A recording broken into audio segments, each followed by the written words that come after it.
Assalamualaikum anak soli-soliha. Bagaimana kabarnya hari ini? Alhamdulillah, luar biasa. Allahu Akbar.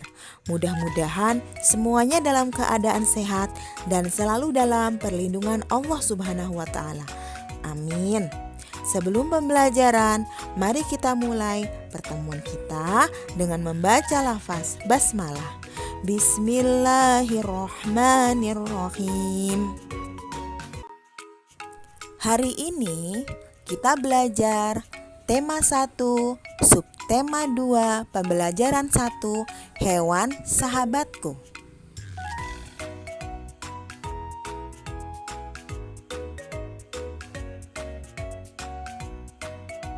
Setiap hewan memiliki kemampuan berkembang biak.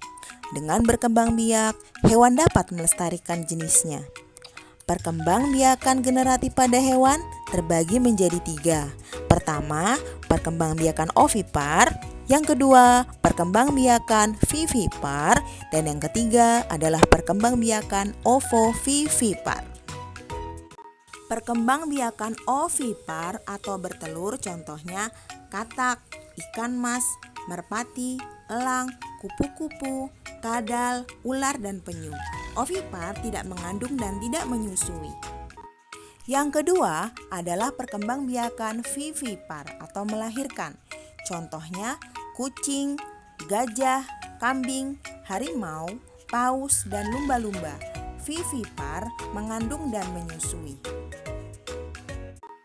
Yang ketiga adalah perkembangbiakan ovovivipar, bertelur dan melahirkan. Contohnya ikan pari, ikan hiu, kuda laut, iguana, salamander, platypus, ikan gupi, dan sebagian jenis ular.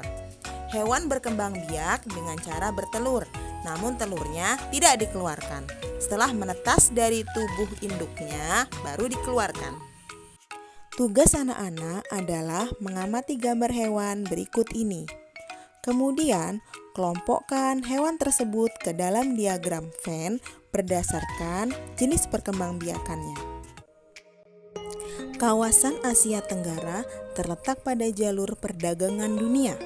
Dengan posisi yang strategis ini, setiap negara di kawasan Asia Tenggara memiliki kekayaan sumber daya yang menjadi kekuatan suatu negara. Indonesia memiliki ragam sumber daya alam yang sangat kaya. Saat ini, Indonesia mengekspor minyak dan gas bumi, tekstil, dan produk dari kayu. Brunei Darussalam. Negara Brunei Darussalam terkenal dengan kekuatan sumber daya alam berupa minyak bumi dan gas alam. Filipina. Mata pencaharian sebagian besar penduduknya adalah di bidang pertanian. Beberapa produknya adalah nanas, padi, kelapa, dan gula. Kamboja. Di Kamboja mengalir Sungai Mekong. Daerah sekitar Sungai Mekong merupakan daerah yang subur. Mata pencaharian penduduk Kamboja adalah pertanian seperti padi dan karet. Thailand disebut sebagai lumbung padi di Asia Tenggara. Padi merupakan hasil pertanian terbesar dari negara ini. Selain itu, perkebunan, pertambangan, dan industri merupakan kegiatan ekonomi penduduk Thailand. Malaysia. Kegiatan ekonomi penduduk Malaysia adalah di bidang pertanian, pertambangan, dan perindustrian. Minyak, gas bumi, kayu, minyak sawit, karet adalah salah satu contohnya. Nah, sekarang tugas anak-anak memilih 2 negara saja. Kemudian bandingkanlah negara-negara tersebut dari kehidupan ekonominya. Setelah itu, tulis hasilnya dalam bentuk diagram Venn ya. Sekarang Umi akan membaca teks laporan. Dengarkan ya. Teks ini berjudul Bebek.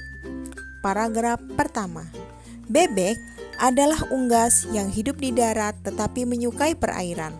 Penduduk Indonesia banyak memanfaatkan daging dan telur bebek untuk kebutuhan sehari-hari. Paragraf kedua. Bulu bebek tidak pernah basah meskipun ia berenang dan menyelam. Hal itu karena bulunya memiliki kelenjar minyak. Lapisan minyak berguna untuk membuat suhu tubuh bebek tetap hangat di malam hari. Tugas anak-anak adalah membuat ide pokok dari masing-masing paragraf yang Umi bacakan tadi.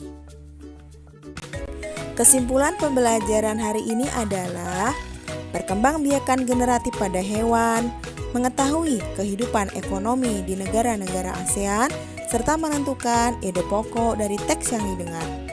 Alhamdulillah, pembelajaran hari ini sudah selesai. Sampai jumpa besok lagi ya. Umi ucapkan wassalamualaikum warahmatullahi wabarakatuh.